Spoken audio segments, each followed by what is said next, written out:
Hello everyone, this is Matt from Real World Review, and today I want to talk about a bunch of things. First of all, I want to say thank you for subscribing to my channel if you do, because that's pretty awesome. It definitely helps and it lets me know that I'm actually doing something right. Second of all, I want to say Happy New Year, and I wanted this to be my first video of the year, so there we go. But the main part of this video is to go over the scoring of the phones that I've reviewed in the past. Now, I've been doing this spreadsheet ever since I started reviewing phones. That way I can keep a little area and kind of tell me what phones have this score and what phones have that score. So there are going to be a few phones that are blurred out because either I haven't published the video or I haven't made the review video for those phones. There are going to be a few exceptions as well. So there are 4 phones that I'm not going to update the scores on. 2 of them I haven't reviewed yet. The third one is the iPhone XS Max and the fourth one is the Pixel 3 XL. Looking at the score sheet for all of these phones, all of the scores did go down except for one phone, but only in the basics category. So let's get started and let me show you what we're dealing with. So we're going to start with the specs, and there is a lot of red on this. So the red is going to represent any negative changes and the green is going to represent any positive changes. Just a heads up, there is only one phone with a positive change. So that's pretty much it. So anything that's going to be either gray or white means that there is no change at all. And there's only a few of those on here. So let's get started on that. So here is everything. Feel free to read this and take this how you want. If you have any questions after I explain everything, feel free to let me know in the comment section. Or if you think that a score should be a little bit better, let me know. I'd definitely like to talk to you guys about that. But this is what I chose. The Essential phone, outside hardware. I'm just realizing that the screen is very easy to break, and I don't think that they really focus too much on that, even though that was kind of the big thing about the phone. Same thing with the resolution. That's why I dropped the screen score down. It's just not as good as I wanted it to be. If they put an OLED screen, it definitely would have helped, but it seems like the vendor that they get their screen from just is kind of in between. They're not really the bottom of the barrel, but they're also not high end. They're kind of just in the middle. The inside hardware score is dropping just because the processor, just like a lot of these phones, I'm kind of updating it to be, a 2018 list rather than a 2018 or even a 2017 list. Camera and the future proofing score, those stay the same, so we get a total of 36.5. The iPhone 7 and the iPhone 8, same thing. The outside hardware, it's not that big of an issue. It's still pretty durable, but around this time is when you start to see waterproofing kind of wear down on these phones. They could have added a little bit better material onto these phones, but they wanted to make them a little bit cheaper. The screen scores are now the same because a 720p screen in 2019 is not a premium phone. I don't know why Apple doesn't understand that. I mean, I'm recording on the iPhone XR, and they still don't understand that. And that phone came out at the end of 2018, so the inside hardware is dropping as well, just because the age of the phone, the processor in the phone, and also the batteries kind of deteriorate over time. The iPhone 8, not so much, but the iPhone 7, I'm definitely seeing a huge drop in battery life on my phone, so I would assume other people are doing that too. The camera on the iPhone 7 and the camera on the iPhone 8 are dropping from their 9s, but the reason that the iPhone 7 gets a worse score is because I actually have a friend who has an iPhone 7 right now. I also have an iPhone 7. And we're both using the cameras today, and it's not as good as it used to be. At least it seemed like it was better back in the day, but it's kind of crazy how in 2 years the camera is just kind of a basic camera. You have certain situations where it looks really good, but mainly at night it just is terrible trying to use it. It either doesn't focus or it doesn't capture light properly. It's just not as good as an iPhone camera is supposed to be. The future proofing score drops on both of these phones just because they are getting older.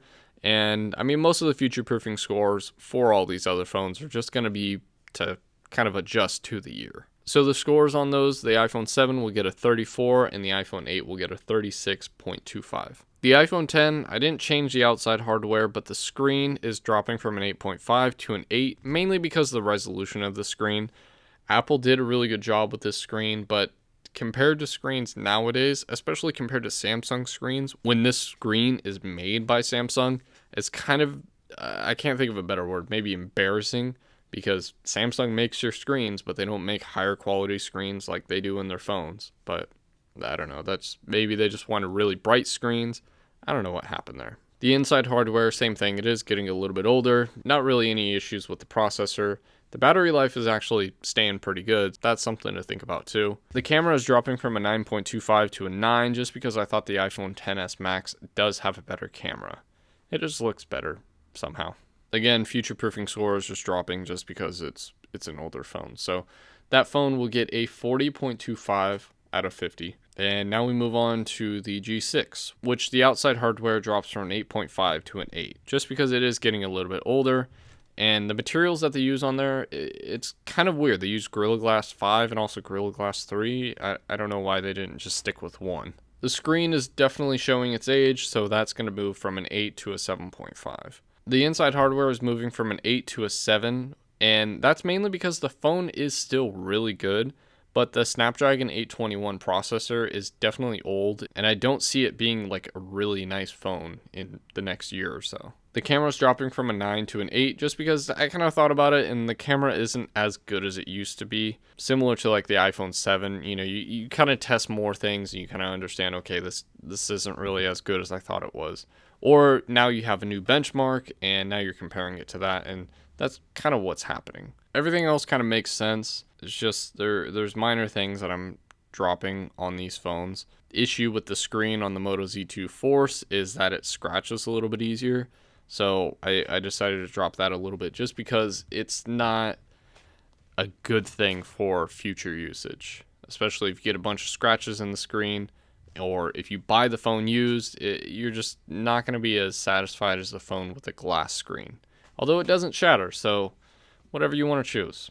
The camera's dropping from an 8.5 to an 8 just because, again, I'm starting to realize this camera isn't as good as it should be, but it is pretty good. I mean, it's still better than the Essential phone or the Razr phone.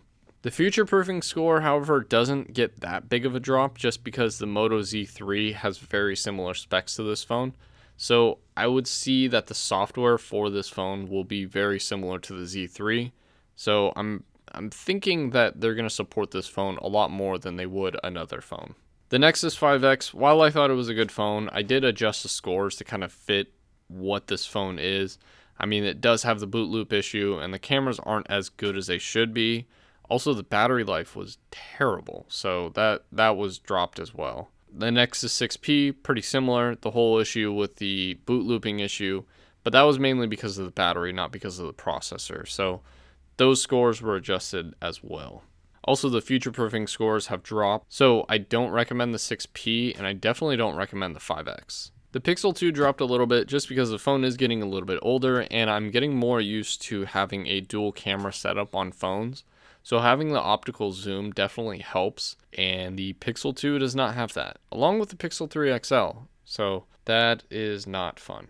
But the cameras are very nice. The Razr phone, with the launch of the Razr Phone 2, I'm starting to realize they definitely could have put a better screen in there, and that's kind of annoying that they didn't, so that's going to get dropped. Along with the inside hardware, that's getting dropped as well, mainly because of the lack of amenities like wireless charging and water resistance. Those are definitely some things that phones need. I mean, there are many phones that are out there that still don't have that, but it's still kind of annoying that they don't put it in one phone and then next year they make like an awesome phone, like the Razr Phone 2. So it's kind of annoying that they did that. But it does make it easier to recommend the Razr Phone 2, even though I haven't reviewed that yet. The Note 8, S7 Edge, and S8 Plus have been adjusted to the 2019 timeline just because the phones are getting a little bit older, and the S7 Edge is getting harder to recommend just because the software isn't really that good on that phone anymore. I mean, it still works, but they're probably not going to be upgrading it to Android Pie. And also, the software on there already slows it down a lot, so it's near the end of its life, for sure. The S9 Plus is an awesome phone, so just like those other phones, the scores are going to get dropped a little bit just because it is adjusting to 2019. It's not that the phone is bad, it's just it's lacking. It could be better. The Axon 7 Mini has dropped as well, and that is mainly because this phone, while it wasn't really that good of a phone, it's still, I'm just starting to realize how bad of a phone it really was. I mean, it was a mid-range phone, so for a mid-range phone, it was a good phone, but for someone who reviews premium phones like I do, it was a pain. Although it's hard to explain because I really did like that phone, but there were some issues with it. So now we're going to move on to the basic scoring. So let's go down. The cameras are kind of adjusted to, what is standard now. So there's not really any huge jumps on these. They're either a 1/4 point to 1 point jump, so it's not that big of a deal. Except for the iPhone 7 because it's 2019 and it's kind of adjusting to match everything that goes into that. I don't think the camera deserves a 9 anymore. As for the software pretty much stays the same on a lot of these phones, except for certain ones like the Essential phone. That one dropped a little bit just because it seems like Essential is not going to be supporting this phone as much. So for that, I would like to see what happens in the future. Apple has always been really good, so those scores don't really change that much. LG G6, I assume that LG is trying to make better software. Not that they need to make better software, it's just a lot of people, they want the Android 8.0 update, they want the Android 9.0 update, and they are very slow when it comes to stuff like that. It makes sense because they have a lot of phones, but still very slow, and that's definitely a complaint that a lot of people have. Just like on the Moto Z2 Force, a lot of people are complaining about that. Yet Motorola is fairly good with software updates. I wouldn't say that they're amazing. They're not like what Essential was doing, or they're not like what Apple is doing, but the software updates are definitely better than what LG is doing. The Nexus 5X and the Nexus 6P, while they're on the same software, they've been adjusted just because they have reached the end of life, and that's just how they are. Still pretty good software though. Just like LG, Samsung is not that good when it comes to software updates. They do a lot of security updates, but when it comes to content updates like Android 8.0 or Android 9.0, they are a little bit slower on that one. So that one does get dropped just a little bit. I mean, they are getting a little bit better, but that's going to be just the score that I keep it at. The Axon 7 Mini has already reached the end of the life, and I believe they're on 7.0. They're not even on 8.0. Just like the Nexus 5X and the Nexus 6P are. So obviously I don't see that update ever coming either. So that's just how it is. Now on to the battery life. The Essential phone, I'm dropping the battery on that one just because it is kind of annoying that they made a phone with the battery life perfectly like how they wanted it to be, just like they did with the iPhone 7 and the iPhone 8, and I guess with the iPhone 10 as well. The iPhone 10 did decently with the battery, so I'm not really going to change that because it's actually able to retain better battery life than phones like the iPhone 7 did. Same thing with the iPhone 8, but I have had a few people come in with defective ones on the iPhone 8 and 8 Plus, so that one got dropped a little bit. But the iPhone 7, my battery life on that one has dramatically changed, and I haven't changed the battery on it, but I also haven't used it that much over the last year, and the battery life is just, it's to the point where I just let it sit and it's at 70%, and this is without any SIM card, just on Wi-Fi. That's it. Obviously it needs a new battery, and I should stop being lazy and I should replace the battery, but I don't really care to do that as of now. Maybe when I sell the phone I might, but as of now I don't care. The LG G6, the battery life, I've not had to replace the battery on any of those, and I know a few people that still have that phone, and the battery is still doing pretty good, so that's why it does get a little bit of a drop, but it's not a huge drop, and that's why it still stays at 8 points. The Moto Z2 Force, the battery life is still really good, but I am seeing a little bit of a drop on mine, so that one does get dropped a little bit. The Nexus 6P is obviously getting a drop in battery life for very obvious reasons. And if you don't know, the battery would actually cause the phone to either boot loop or die at an early percentage, just like the iPhone batteries do. So yeah, I don't even know why it was at 9 points, but either way, that one's dropped to 7.5. The Razer phone, I still think the battery life is really good. The only reason that it's dropping is just because it's very difficult to get access to these batteries. So also dealing with Razer is probably going to be a little bit difficult in the future. But still, I'm just dropping it from a 9.25 to a 9. A 4,000 milliamp battery is still a really good battery. The Samsung S7 Edge, I have changed many of these batteries, so these batteries do need to be replaced, and around this time, if they haven't been replaced before, you're going to see bad battery life on those phones. And even if you do replace them, they generally have like a 1-year lifespan for those batteries, so it's kind of disappointing. But either way, you'd be looking at a 7.5 on that one. The difference is I'm not really going to change that because nothing's really changed. I mean, the phone's obviously going to be the same thing as the old phones, but the durability and repair costs has changed a little bit on a few phones.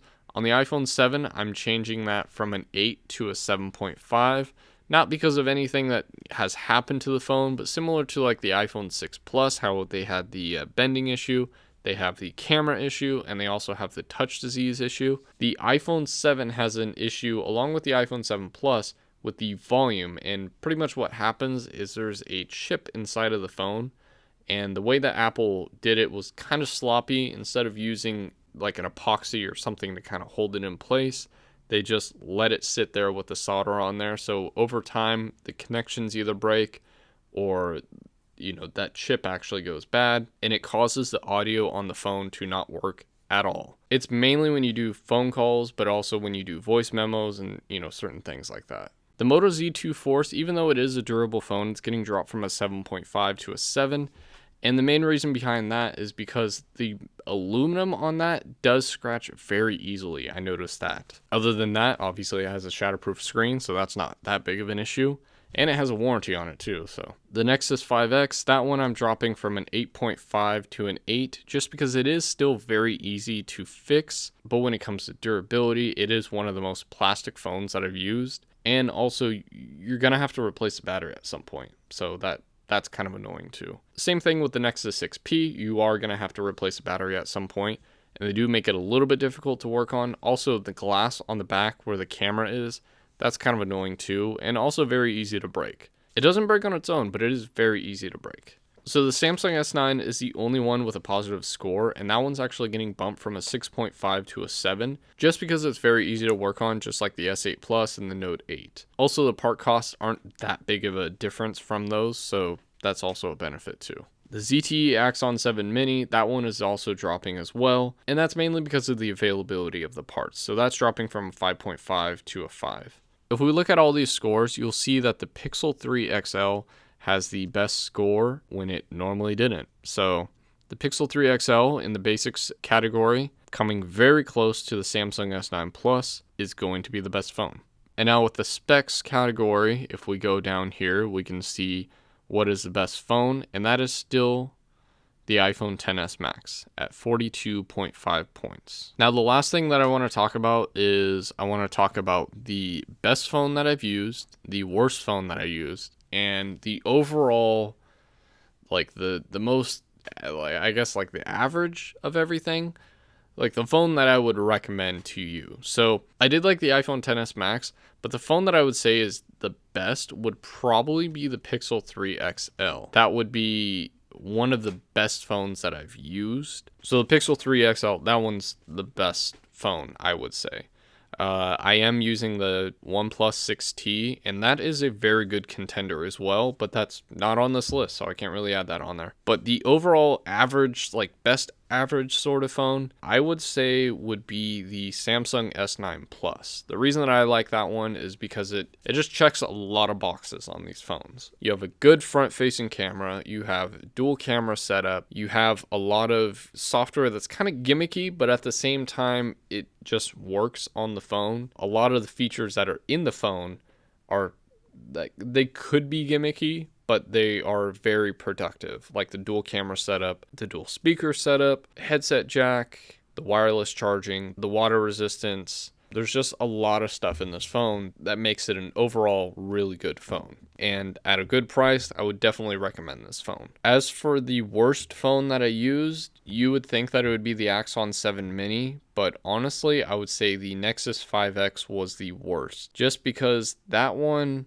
just everything was bad on it. Everything was bad, and it was kind of a sloppy phone. The processor seemed a little bit slower than the Axon 7 Mini, even though there was a lot of stuff in the Axon 7 Mini to kind of slow it down. But the Nexus 5X definitely did seem a little bit slower. The battery life was the worst that I've ever used on a phone. Even though I said that the battery life on the Axon 7 Mini was pretty bad, the Nexus 5X was pretty bad. But yeah, that's it. That's all I wanted to talk about. Again, if you have any questions, leave them in the comment section or on Twitter at MattofRWR. Feel free to follow me on the social media listed above. Somewhere. I don't know where I put it, but it's going to be somewhere on here. And make sure to subscribe to my channel so you can see more review videos in the future and any repair videos that I come out with. Also hit that bell button so then YouTube reminds you when those videos come out. I hope everyone has a good year, and now I gotta do more reviews. Thanks for watching.